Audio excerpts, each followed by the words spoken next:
Good morning. Sitting in for Gretchen Ho, I'm Pauline Berzosa. It is Wednesday, the 16th of April, and we're bringing you Morning Matters because your mornings matter. And here are the stories that matter today. Bus terminals, airports, and ports are expected to be more crowded with passengers this Holy Wednesday. We'll be checking the situation on the ground later on in the program. Vice President Sara Duterte has endorsed Senator Amy Marcos's re-election bid, citing friendship as the reason and not as a reward for hearings on former President Duterte's arrest. But that's according to the presidential sister herself. And a maritime law expert expresses concern over China's exploration of the Philippines' inter-island waters. Welcome to our program, Morning Matters, where we talk about the issues you need to know for the rest of your day. Now, first on the agenda, many devotees are expected to visit the Minor Basilica and National Shrine of Jesus Nazareno in Quiapo for Holy Week observance. And for more details, we are now joined by our mobile journalist, Merimon Reyes, who joins us live there from Quiapo. Good morning, Merimon. Marami na bang mga devotees na pupunta dyan ngayong Holy Wednesday? Good morning, Pauline. Business as usual pa rin dito sa Minor Basilica and National Shrine of Jesus Nazareno sa Manila.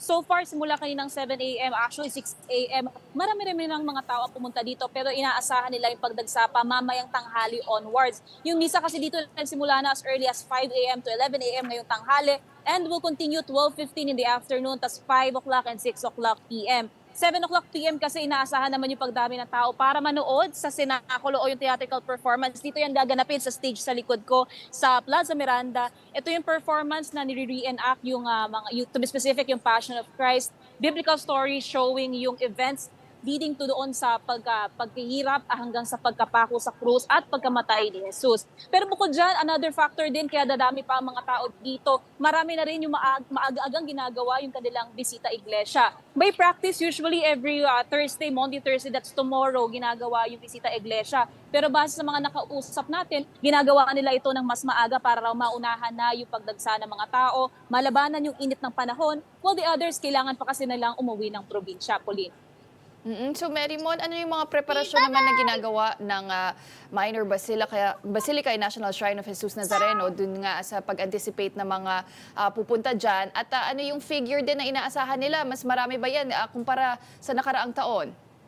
Nako, usually when it comes to the numbers, kung ilan libo pa rin yung dati inaasahan nila na either same o pwedeng malagpasan pa ito kasi nga a huge number din ng mga Manileños na nandito ay uuwi sa kanilang mga probinsya. To secure naman yung safety ng hindi lang ng simbahan na to kundi ng buong Kamaynilaan, ang NCRPO ayon kay Chief Police Major General Anthony Aberin, nag-deploy sila ng 10,000 na pulisya for the 24/7 strict yet flexible na pagbabantay sa seguridad, hindi lang ng simbahan kundi pati ng major road thoroughfares and even ang recreational spaces kung saan inaasahan nila yung pagkumpul-kumpul ng mga tao, Pauline.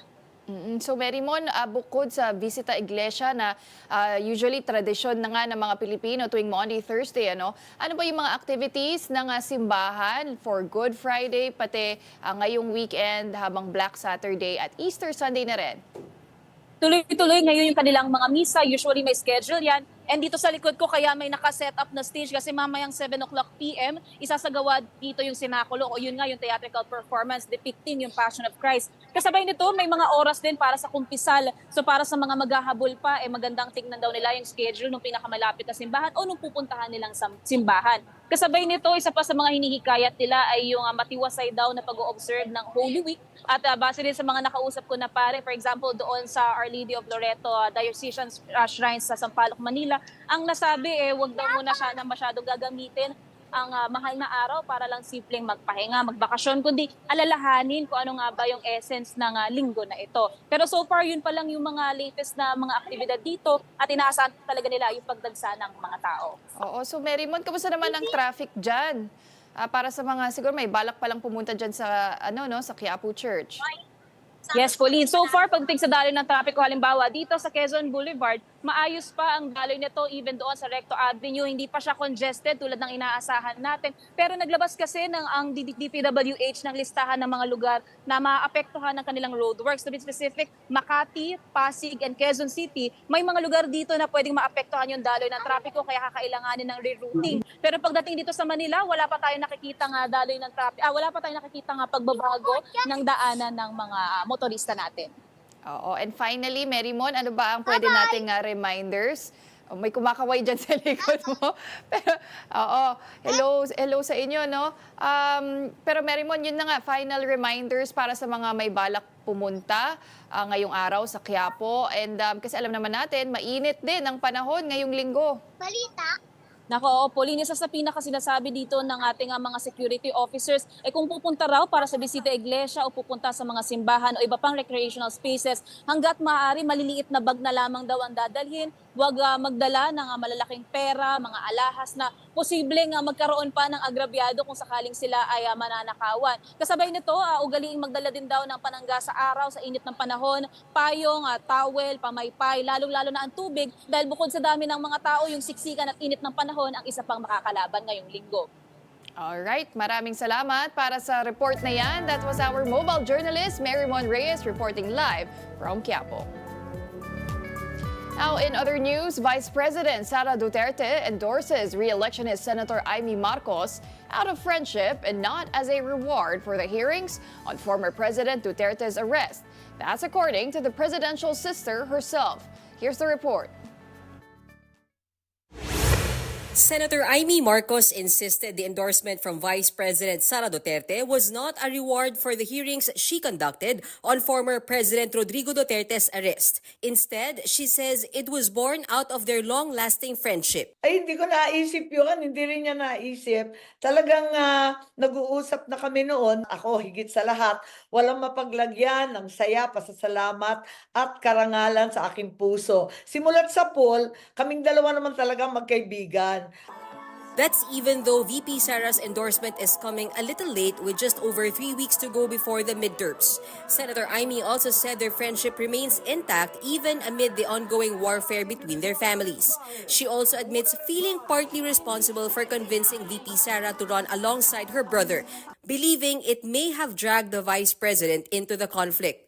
Nagkakainisan lang, 'di ba, yung term ng hukayin, alala ninyo 'yon? Nagalit yung mga Ilocano doon, nagalit din sa akin bakit hindi ako nag-react violently. Kaya sabi ko sa kanya, "Ano ka ba? Ba't mo sinasabi ang ganyan?" Yun lang naman. Pero sa kabila nun, parang sinisisi ko rin ang sarili ko kasi parang dinamay ko siya sa gulo, nananahimik na siya. Nag-file na siya bilang mayor ng Davao, kinaladkad ko pa at Senator Amy shared that their political ad shoot happened right after VP Sara returned from The Hague, and it was the Vice President who chose black as the ad's theme. siya ang nagsasabi na wala siya sa mood, na talagang itim at luksa ang pakiramdam ng nakararami katulad niya. Ako naman, sabi ko, paano gagawin ng political ad yan? Makakabenta ba yan? Di ba nakakalungkot? Tignan natin at parang totoo nga naman, parang hindi naman angkop na magsayaw-sayaw, hindi naman tama na magmomotor, wala na sa lugar sa panahong ito na napakahirap ng dinadanas ng ating mga mamamayan. Tama din siya at saka ang itim, syempre nandyan yung pangalan ko, I trust Amy Marcos at yung aming paninindigan ay sinasakop rin ng itim na ipaglaban ang tama, itama ang mali.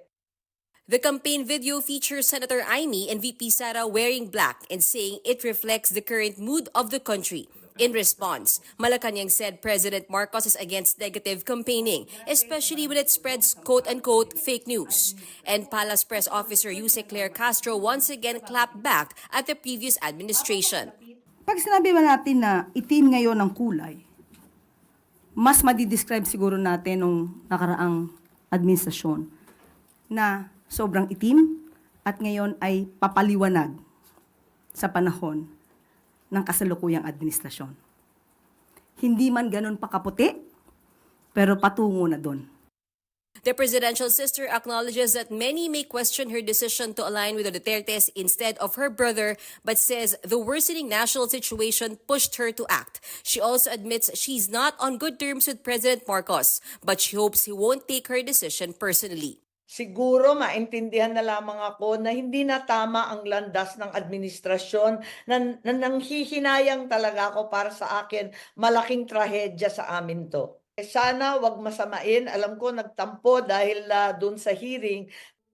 Senator Amy also thanked PDP Laban President and Senator Robin Padilla for his endorsement. Their political ad was also shot in haste after his return from The Hague. However, despite these endorsements, Senator Amy clarified that she's not transferring to PDP Laban and remains with the Nationalista Party. Reporting for News 5, Mean Los Baños, we are One News. Meanwhile, another local candidate in the 2025 midterm elections is under fire for making racist remarks against Indian nationals during a campaign sortie. Here's that report. Tanggalin na natin ang Bombay! Para wala nang amoy sibuyas na naiiwan sa Pasay City.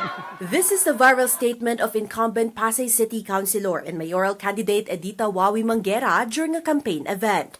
The remark, allegedly targeting foreign students studying at Pasay City General Hospital, was not well received by the Commission on Elections. Lalo na patungkol sa issue ng racism. Hindi po magandang biro. COMELEC has issued a show-cause order to Manguera for possible violation of anti-discrimination and fair campaign guidelines. She has 3 days to explain.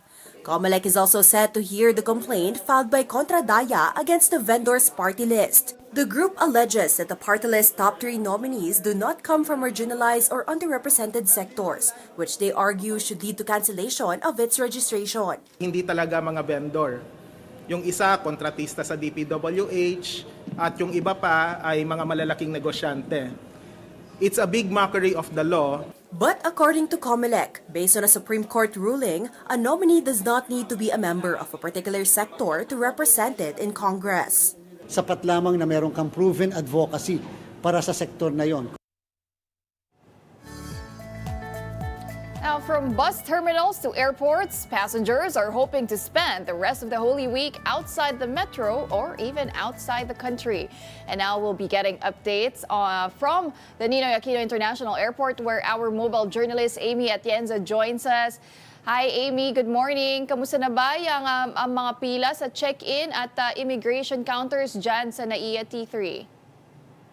Good morning, Pauline. So far, payapa pa nga compared sa ine-expect na exodus na mangyayari ngayong araw dito sa NAIA Terminal 3. Pero kaninang around 7:30 a.m., kita na natin na pumapasok yung mga tao para sa domestic flights. Though sa international flights, wala pa masyado yan. Pagdating naman sa immigration areas, wala tayo nakikitang pila. Kasunod na nga rin yan ng utos ni Pangulong Bongbong Marcos na magkaroon ng 44 immigration lines dito sa NAIA Terminal 1 at NAIA Terminal 3. So yan din yung inanunsyo ni Yusek Claire Castro kahapon. So far wala pa nagiging anomalya. Okay pa naman yung pila at actually kung makikita mo dito ay hindi pa naman gaano karami yung taong pumapasok dito sa NAIA. Sakto lang yung dami ng tao at hindi pa nagkakaroon ng kahit anong problema. Ang patuloy na nga lang din paalala ng paliparan, huwag daw magdala ng flammable materials, ng mga patalin, pati na rin ng mga e-cigarettes, pati cigarettes, kasi yun ang higit na ipinagbabawal dito, Pauline. Pero Amy, anong oras ba inaasahan yung peak ng dami ng mga tao dyan ngayong araw? Mga around lunchtime daw, magsisimula na magsidatingan na yung mga tao dito, Pauline. Dahil nga may iba na nagtatrabaho pa at may ilang private schools din daw sa Manila na meron pang mga pasok up until 12 noon. So after niya, naabangan natin na mas marami pa nga yung taong dadating dito bandang hapon at around 800 flights nga daw, over 800 flights rather, yung inaabangan din natin dito for Holy Wednesday and around 150,000 passengers ang inaabangan para sa Holy Wednesday exodus dito sa NAIA Terminal 3, Pauline. So, Amy, bukas ba mas dadami pa ba ang tao? Yun ba yung tansya ng mga otoridad ng paliparan? Actually, inaabangan nila na sa mga susunod na araw, mas marami pa at Good Friday Mm. nga daw yung tinatansya nila na may pinakamaraming flight dahil 851 yung flight na inaabangan nila para sa Good Friday at lalagpas pa nga daw yan ng 150,000 passengers pagdating ng Biyernes. So yun yung busiest day na pinoproject nila. And Pauline, actually, ngayon pa lang Holy Week ngayong taon, 1.14 million, ay sorry, yes, 1.14 million Mm. na yung projected na people volume from April 13 to April 20 dito sa NAIA. So marami-rami talaga, mas mataas yan ng 14% compared last year dito sa NAIA terminal. So, Amy, ilang oras ba dapat pumunta bago ang flight dyan sa NAIA? Usually kasi diba sinasabi pag international flight, 3 hours, pag domestic, 2 hours. Pero since may exodus nga tuwing Holy Week, ilang oras dapat ang i-allot ng mga babiyahe dyan sa NAIA? Actually, Pauline, at least 3 to 5 hours na ngayon before the flight. Ang suggested nga din nila, make sure na mag-check-in na online para kapag punta dito, mag-check-in, pipila na lang sila sa check-in, hindi na kinakailangan ng personal check-in. Dahil mabilis-bilis na rin naman yung nagiging proseso dito. Actually, itong sa likod ko, domestic flights yan, at mabilis naman yung nagiging daloy ng tao simula kaninang umaga. So yun yung abiso nila, talagang mag-check-in na and make sure na 3 to 5 hours before ng flight, lalo na sa mga international flights, na pumunta nga ng mas maaga para maiwasan din yung mga delay. And usually naman kapag may announcement sila, bukas naman yung information center dito, pati meron naman din silang speakers for announcements in case lang merong mga delayed flights din for today, Pauline. Oo, and Amy, di ba ito nga si Transportation Secretary Vince Dizon ay nag-inspect dyan sa NAIA. May onting observations siya and the recommendation. So, sa pag-iikot mo dyan, kamusta ba yung sitwasyon sa mga waiting area, sa mga comfort room? Umayos na ba? Actually, mas okay na siya compared sa nangyari nung past few days, no? Ngayong mga upuan naman na-utilize na and merong mga aviation personnel dito na nag-iikot-ikot na nga rin para parang i-consult din kasi maraming yung mga bags yung nagko-consume talaga ng mga upuan. So, pinagsasabihan nila yung ilang mga pasahero na ibaba na muna yung mga bagahe nila or mga luggages, igilid muna para lahat makakaupo sa designated waiting areas. And makikita din natin yan sa screen, no? Meron ng OFW lounge na talagang mas nakakatulong para sa ating mga OFWs na magkaroon ng sarili nilang waiting areas. And paglabas kasi niyan, Pauline, sa OFW lounge, so dire-diretso lang, andun na yung immigration nila. So magkahiwalay na yung immigration ng mga inbound, outbound OFWs compared sa mga magbabakasyon na Pilipino outside of the country, Pauline. Alright, sige, maraming salamat para sa report na yan. That was mobile journalist Amy Atienza reporting live from NAIA. And now for the weather, at least 18 areas in the country may experience a danger level heat index today, April 15, according to Pagasa. In Los Baños, Laguna, the heat index is expected to reach a scorching 50 degrees Celsius. San Ildefonso, Bulacan may hit 47 degrees Celsius, while Tarlac City, Cavite City, and Tanawan City are expected to feel temperatures up to 44 degrees Celsius. Other areas like Etiague, Isabela, Baler, Aurora, and Catarman, Northern Samar may experience 43 degrees Celsius heat. Meanwhile, a 42 degrees Celsius heat index is forecast in parts of Metro Manila, Central Luzon, Mimaropa, and Western Visayas, including Pasay City, Clark Airport in Pampanga, Coron, Palawan, and Iloilo City. Pagasa warns that heat indices between 42 degrees Celsius and 51 degrees Celsius pose high risks for heat cramps, exhaustion, and stroke.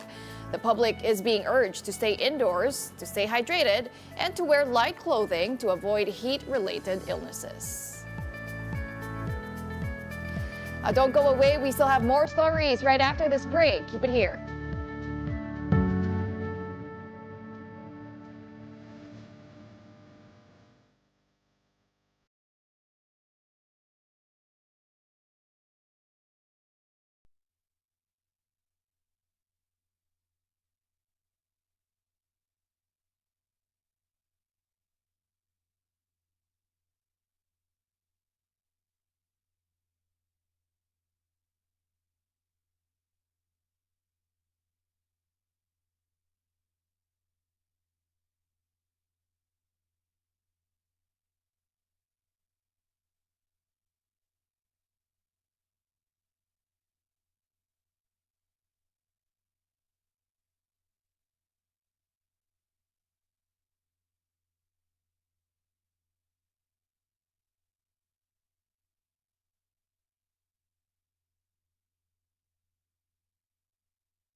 Welcome back. You're still watching Morning Matters here on One News. And now let's check the situation at the Parañaque Integrated Terminal Exchange, or PITX, where our mobile journalist Ivan Tarinque is on the ground to give us the latest. Good morning, Ivan. Dumami na ba ang mga tao dyan kumpara ng mga nakaraang araw? Muli nagsimula na nga dumami ang bilang ng mga pasahero dito sa Parañaque Integrated Terminal Exchange o PITX. Kung ikukumpara sa kahapon, di hamak na mas mataas ang volume ng tao ngayong umaga sa pinakahuling talaga ay umabot na sa 27,000 ang bilang ng tao sa terminal as of 7 a.m.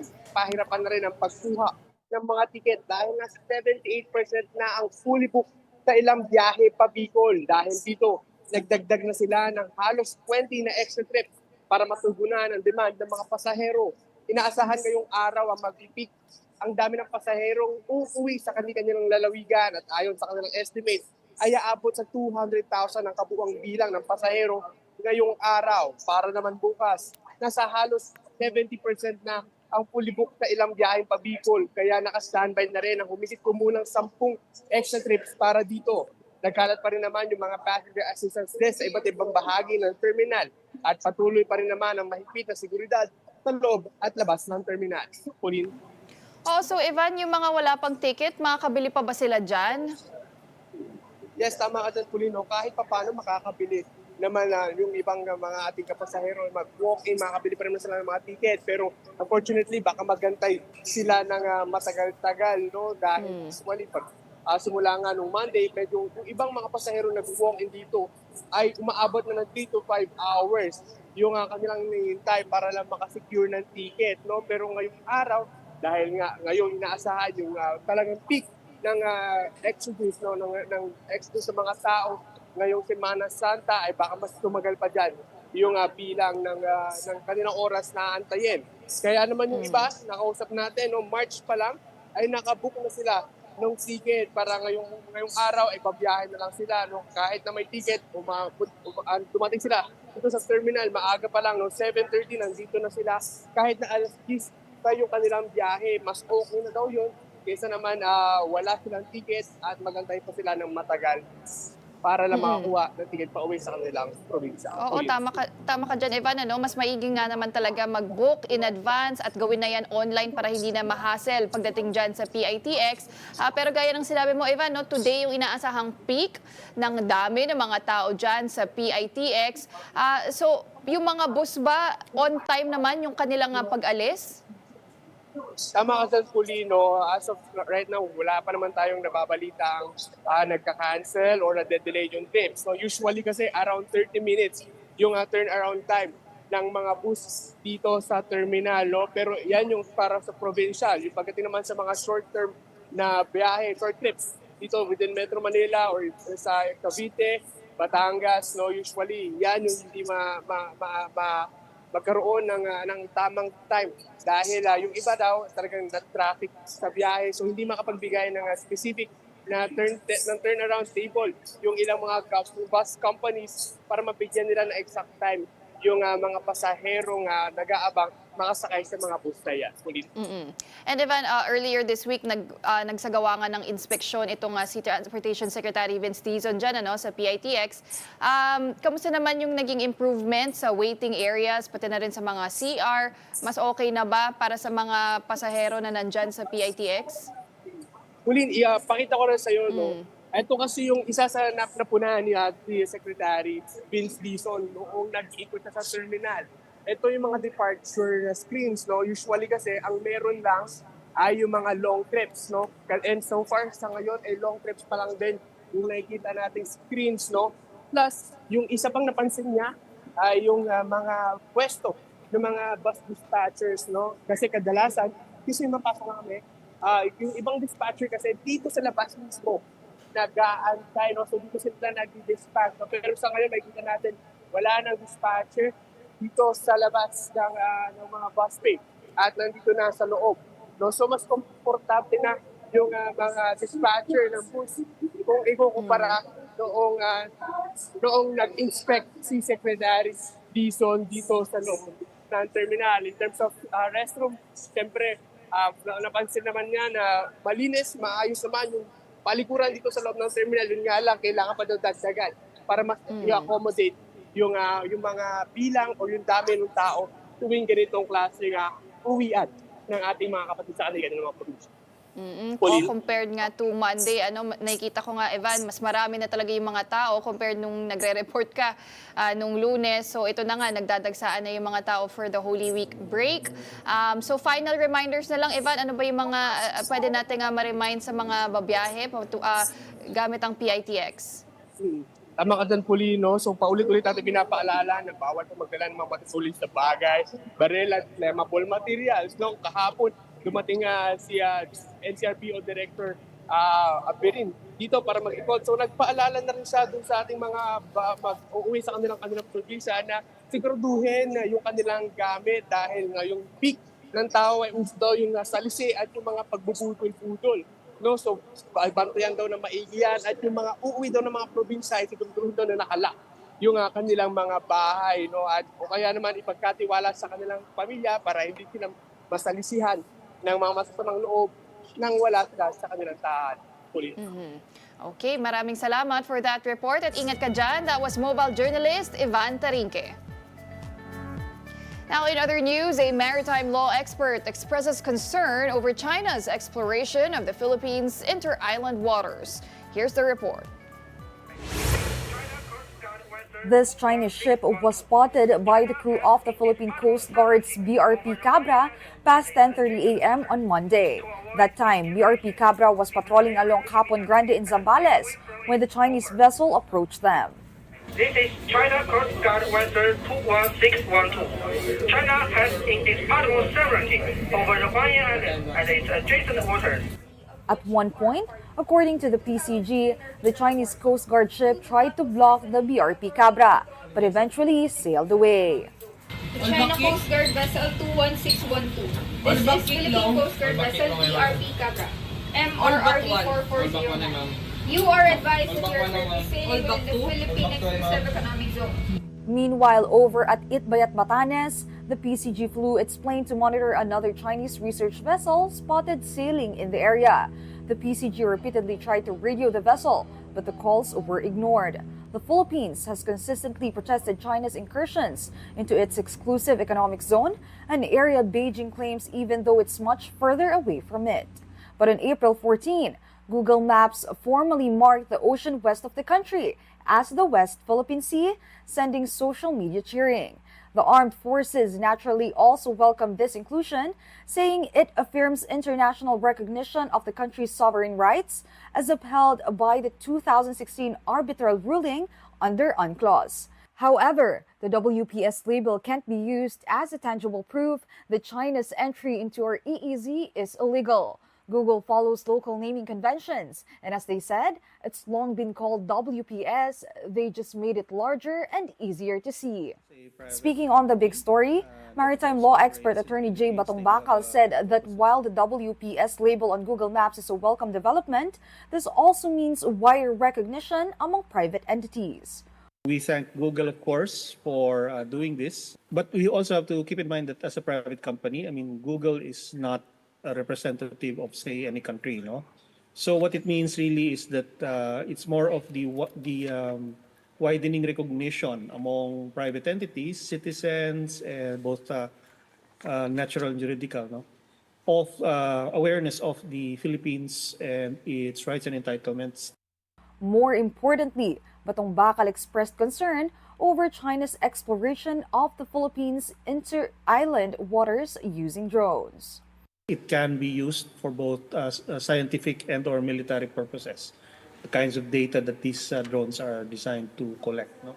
So it's only right that the Philippine Navy, Coast Guard, our maritime authorities, as well as our own citizens, no, when they see these things floating in our inter-island waters especially, they should be recovered and brought to the authorities, no, so that we can find out what they've been looking for or what they've been collecting. President Bongbong Marcos has signed into law the measure renewing the franchise of the Manila Electric Company, or Meralco, for another 25 years. The was confirmed by Executive Secretary Lucas Bersamin. Bersamin said the president approved the franchise renewal on April 11.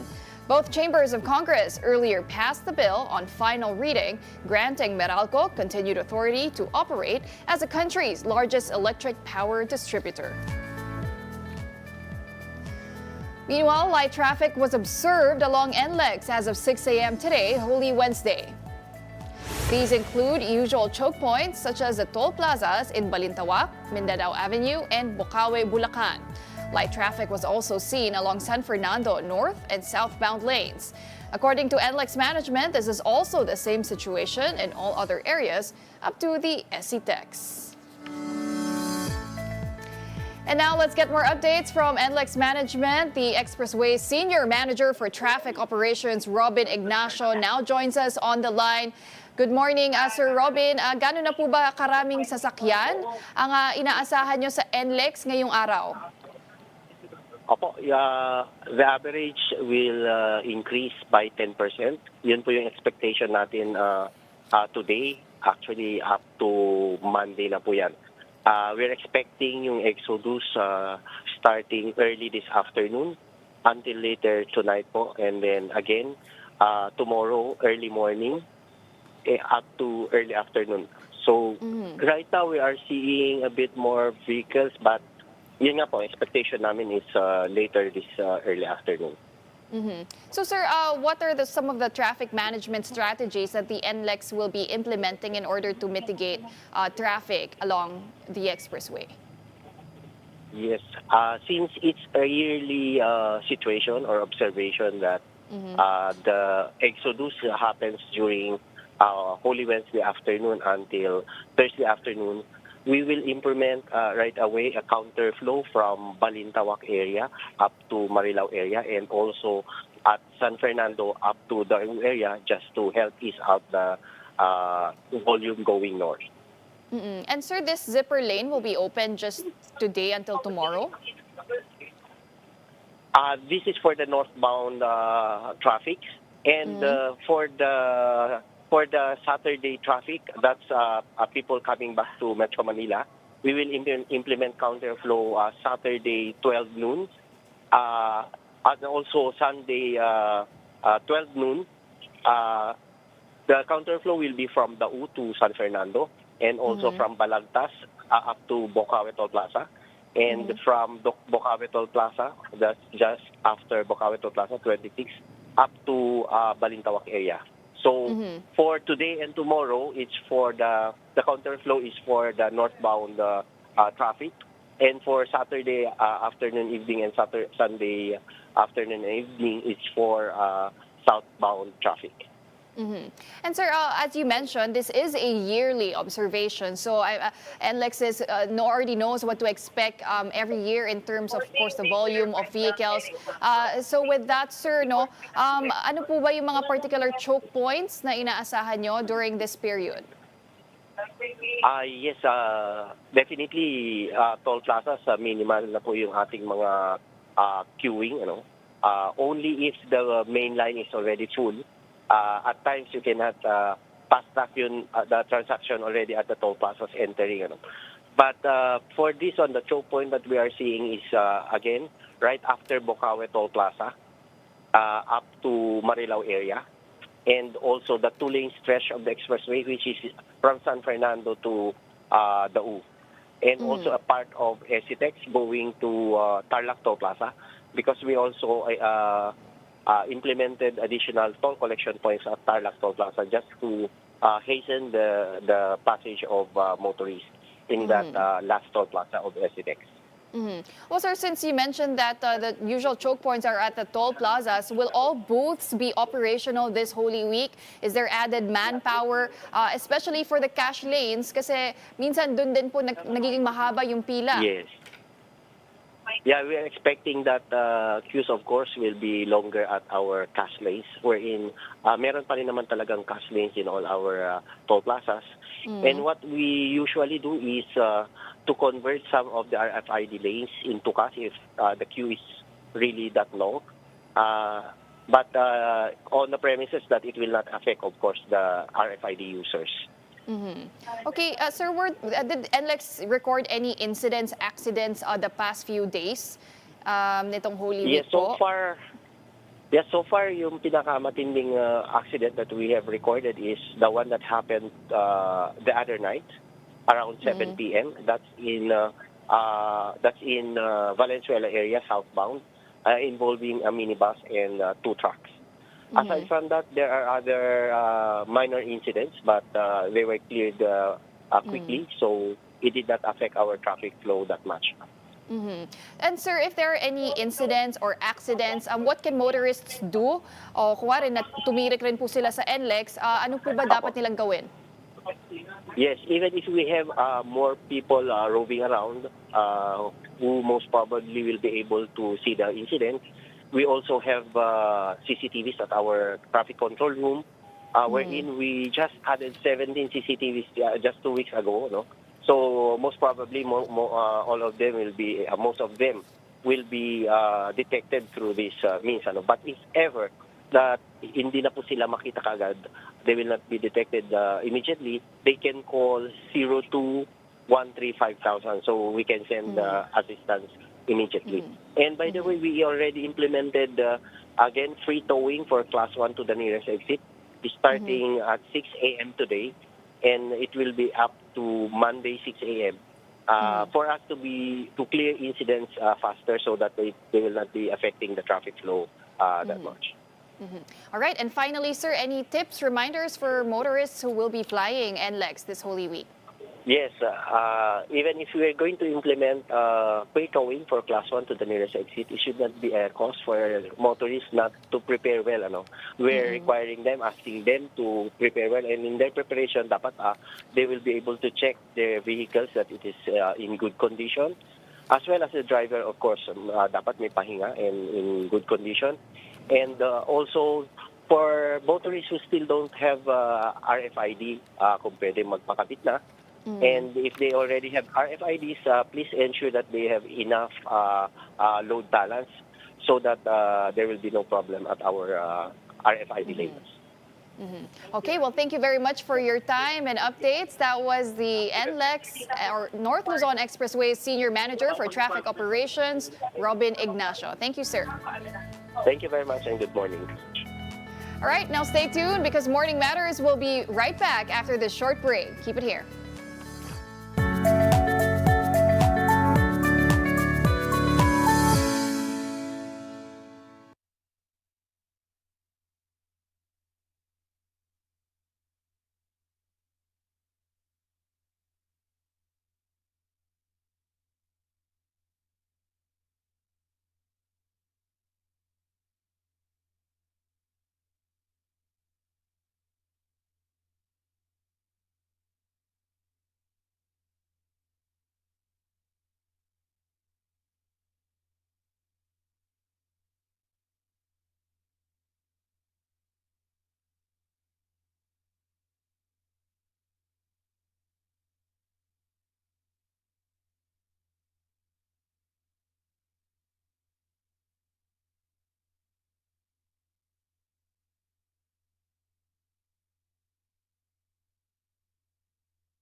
Welcome back. I'm Pauline Verzosa, and you're still watching Morning Matters.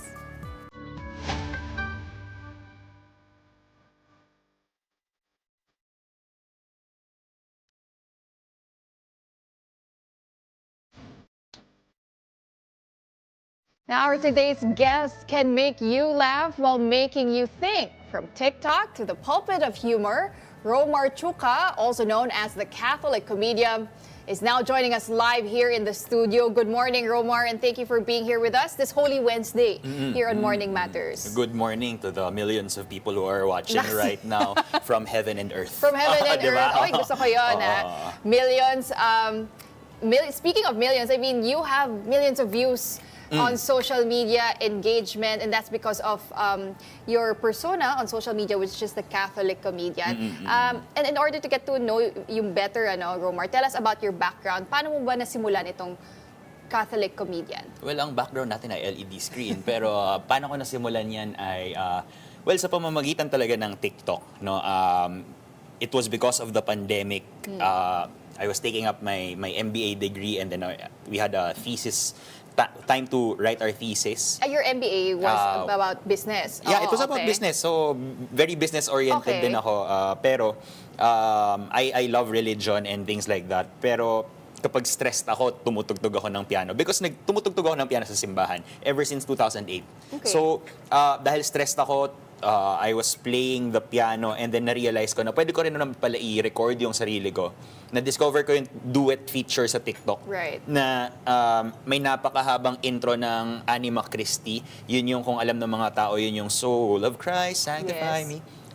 There's a very long intro for that, and sometimes the choirs don't know when to sing, when to start singing. No, so that's my first ever video, and then suddenly I think I hit a pain point of people during the pandemic, wherein people missed going inside the church, right. serving, physically present. yes. So dun, I think yun yung dun nagswak yung audience appeal during that time, and I was really enjoying it kasi here I was trying to also remember the fun things of serving in the church. Minsan may magagalit sa yung pare, minsan may pagsasabihan ka ng choir conductor mo dahil ako pianista, or magkakamali ka ng tinugtog and things like that. So these things became very relatable to people because I think I showed them a more human side of the church, which is sometimes it's more people think that being in church is most of the time serious, and sometimes we're called to be that, but another face of the church is to be filled with joy and to be filled with laughter. Yun yung doon ko na-discover. Pero kung gusto mo talagang ikwento, kailangan natin ng 5 oras para pag-usapan to. Pwede naman, podcast kayo ni Gretchen. Actually, Romar here is good friends with Gretchen, yes. Right? You met 2022. 2022. And actually, she did feature of the place where I used to work with, dun sa Father Leone Mission Foundation Incorporated, wherein nagpapaaral kami ng mga indigenous people. So shout out sa lahat ng mga nanonood mula sa Bukidnon, sa mga Sumilaw farmers, shout out na nanonood ngayon dahil may Signal TV din daw doon. Wow, okay. So yun. Anyway, so yung doon kami nagkakilala when she visited sa Bukidnon, and then nagka-jive kami because we know Gretchen, she's a person, a very woman in action, and then may advocacy. And then I started talking about the advocacy of the Jesuits, yung Society of Jesus, those people who the priests who run Ateneo na. Isa sa advocacies nila is magpaaral ng mga 100 na mga lumad scholars, mga indigenous IP scholars. And doon ko na ikwento yung mga bagay na ginagawa ko, which I was trying to set up a cafe para matuto yung mga scholars din kung paano mag-run ng isang business and things like that. So, dun kami nagka-connect. And then, eventually, pag pumunta ako ng Manila, nagkikita kami. And yun yung friendship din namin. Yes. What I find interesting here is when you say na hindi kailangan maging boring ang pagiging banal.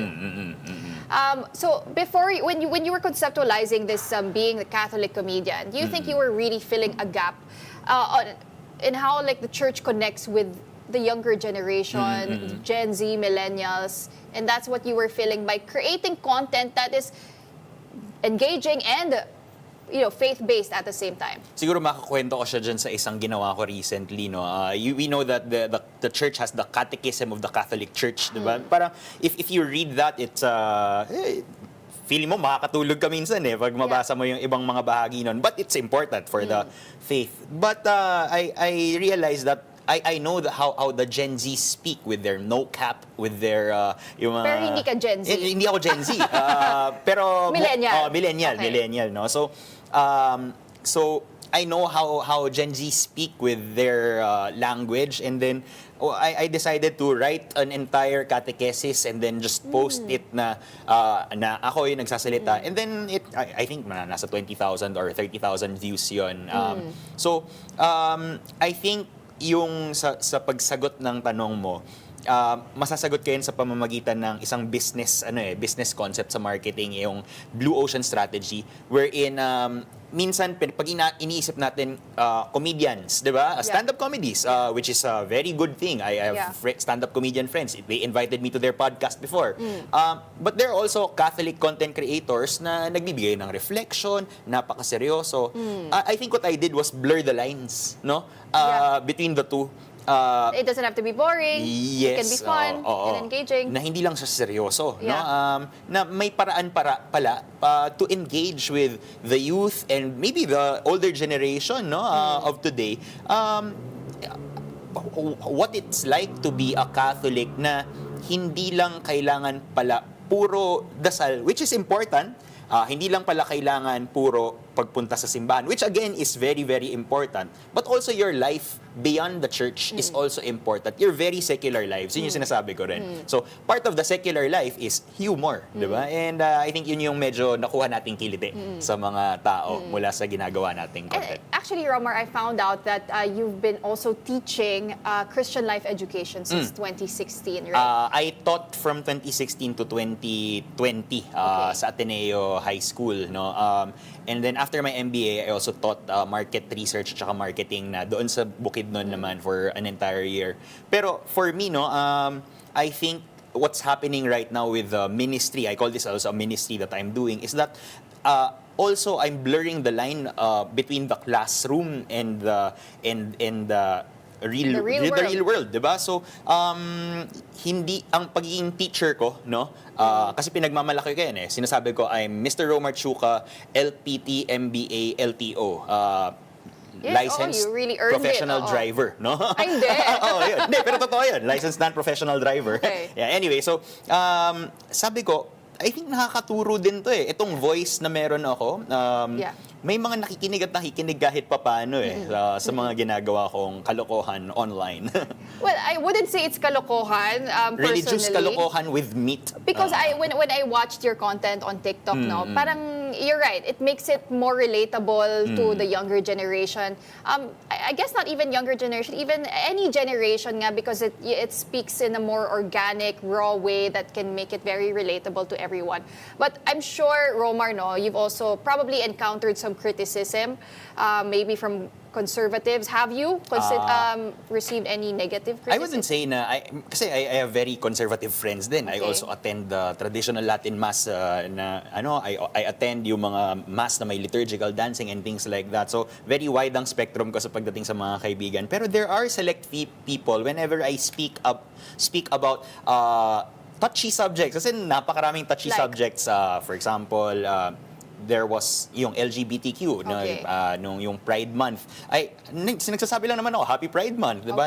Pero people say na it's 'di ba, against yung mga sins of the Catholic Church. Na ayoko nang because it will be a rabbit hole. We need around 6 more hours to talk about it. Pero or for example, the content that I do, na pinaghahalo ko ang intro ng mga kanta ng banda, or I worked with Sponge Cola. So kung si Yael nanonood man, Atenista din. Atenista din, and gumawa kami ng mga kanta, abangan kasi magre-release kami ng Tell the World of His Love na medyo Sponge Cola version and Romar Chuka version. So yung mga ganon, may mga bashers pero hindi talaga mapipigilan. And ako as a teacher, I say that it is also a teachable moment. Pwede akong, minsan, yun nga yung nag-viral sa akin, inaabangan ng mga friends ko. Romar, paano mo kaya gagawa ng clap back, or response itong mga bashers mo? And sometimes, doon pa yung mga nag-viral. So it doesn't discourage you? Actually, sometimes, it does, It does. But after some prayers, after some, pag-isipan, ano kaya the best way to respond, it somehow becomes also a tool or an avenue for me to teach or to catechize or to share this kind of faith that I have that somehow may be different from the faith life that some of the Filipinos live. Kasi minsan ang Pilipino kung faith life, hiwalay ang yung buhay nila sa loob ng simbahan at pag sa labas. Pero yun nga, God's love does not just end when you exit the church. It, di ba? Go in peace. The mass for me does not end when the priest says go in peace to love and serve the Lord. Pag kinanta yung mga fine. No. It goes even here sa newsroom, even in our daily lives. So yun. Yeah, and I guess because you really can't please everyone, right? But as long as your intentions are pure and they're good, and that's what you're doing here. But Romer, I also wanted to get your take on performative faith. Sabi mo nga, di ba, iba kasi yung buhay din ng mga tao sa personal nila, sa faith nila, and outside world. Dun sa performative faith na tinatawag online o yung mga taong nagpo-post ng Bible verses daw pero masama daw masama ang ugali. Actually, yun nga parang minsan double ang muka na napapakita online and siguro ang masasabi ko dyan sa may mga ganyan is try to, align yourselves more kung ano yung pinaglalaban mo sa loob ng simbahan with the kind of life that you're living. Kasi, yun nga parang, oo, nagsisimba ka pero nagnanakaw naman sa kaban ng bayan, yung may mga ganyan. Or, oo, nagsisimba ka pero pag gising mo sa umaga, hindi ka pala nagbayad pag mo ng jeep, di ba? Or ng tricycle, di ba? So, kailangan aligned pero again, I'm not a perfect person, no? Minsan nakikigamit ako ng wifi ng parish kahit di ako nagpaalam kay Father kasi binigyan sa akin ng youth. Pero, sorry Father, no? Ngayon, alam na ng buong bayan. Pero still, alam naman, eventually sinabi ko naman kay Father. Pero anyway, so that was a humorous take lang. Yeah. Pero, for me, no, it's really appreciating what the church can say, but also appreciating na secular life or our lives outside the church, it's not mutually exclusive. Ika nga sa statistics, 'di ba, na hindi siya hiwalay, 'di ba? It permeates, it feeds onto each other. It's a circular economy. It's a beautiful And I music. think your TikToks or your content is a perfect manifestation of that, 'di ba? Kasi when you use your social media apps, usually pang mo yan pang de-stress. But when you encounter content like yours, it's thought-provoking, right? It makes you reflect on your faith, on your values as a Catholic. But Romer, we are in the midst of a Holy Week. We are observing this sacred time. And it's for Filipinos, it's both a religious and a cultural tradition. Diba? Meron tayong mga bisita iglesia, mga pabasa, iba-ibang mga tradisyon. So during this period, I mean, how should we be reflecting? Ikaw as a Catholic comedian, ano ba yung mga napansin mo on how we now observe Holy Week as a new generation? I'll put it in terms of a pun, no? Sometimes we also pray for vocations, but most of the time people are praying for their vacations, 'di ba? So yun yung nangyayari ngayon Minsan nagsiswimming sila, nakakalimutan ng Diyos. So huwag natin kalimutan ng Diyos habang nagsiswimming. Kung nasa Boracay man kayo, pumunta kayo sa pinakamalapit na parokya dyan sa Boracay. Hindi naman hiwalay ang God also appreciates our rest, but we also have to may matututuhan at matututuhan tayo whenever we go to church and whenever we praise and worship the Lord. It is our thanking the Lord for the life that we have, for all the blessings that we have received. So, yun nga, kapag nasa Boracay or nasa Baguio man, nagpapalamig dyan, no? Habang na-traffic kanina sa NLEX, no, ng konti. Pero yun nga, kailangan isipin pa rin, paano ko kaya maisasali si Lord dito sa sa bakasyon na meron ako. Kasi hindi natin mapagkakait nagiging bakasyon din talaga ang Pero, try nyo, especially sa mga Katoliko, try nyo hanapin nasaan ako tinatawag ni Lord dito sa bakasyon kong ito. Is there a church nearby that will help me pray? Perhaps kung mahirap man, edi manahimik ng kaunti. Look at the stars. Be aware of how God can sing through creation around us. Because even Pope Francis says, di ba, we care for our common home, and dun sa caring for the common home, it is being aware that God is everywhere. Finding God in all things. Yun. Well, Romer, sabi mo nga, no, we can talk about this for 5 hours, 6 hours, but we are running out of time. So I wanted to discuss your book.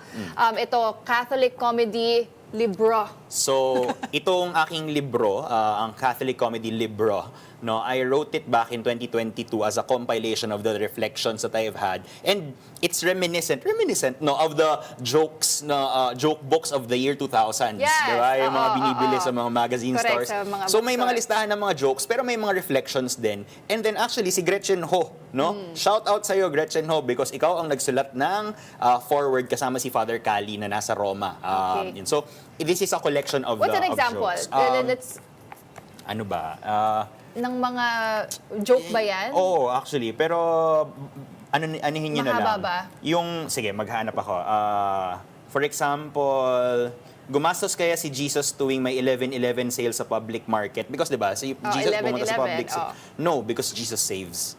Yun. So, mga ganong mga bagay.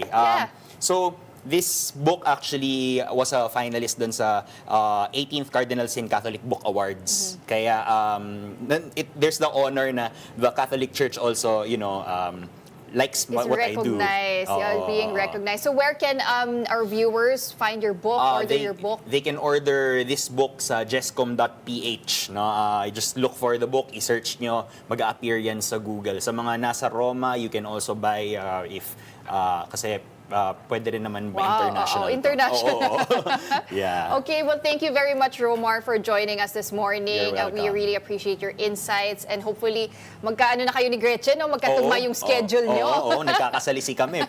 Totoo yan. All right, but thank you for your time. You're welcome. Joining us this morning, Catholic comedian Romar Chuca. And that will do it for today's episode of Morning Matters. Thank you for joining us. I'm Pauline Verzosa, sitting in for Gretchen Ho. We are One News, all sides, all the time.